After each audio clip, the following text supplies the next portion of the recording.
Helping patients with dental anxiety is a huge issue in our practice because we're so geared towards the full spectrum of people that are a little bit nervous and want to come in and they're just jittery, but they're okay, all the way to somebody who has extreme fear of the dentist. I've had patients that have called from the parking lot and said, I'm too afraid to come in. Can you come out and examine me out in my car? So my entire staff is geared towards that, and it begins right at the initial contact, whether it's an email from the patient explaining their issues or a phone call to my staff members, and they're very geared into determining what that level of anxiety is with the patient and what the potential means are that we can help them with that. So we're constantly aware of those issues. I think the staff projects an air of knowledge of that. We certainly do not judge people for being anxious.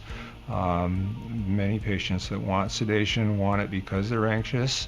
Listening to the patient, letting them talk, not interrupting them, listening carefully to what they have to say, what their perspective is, what their background has been, what's happened with them in their dental past, all gives us clues as to how best to relax that patient and provide the care that they ultimately achieve.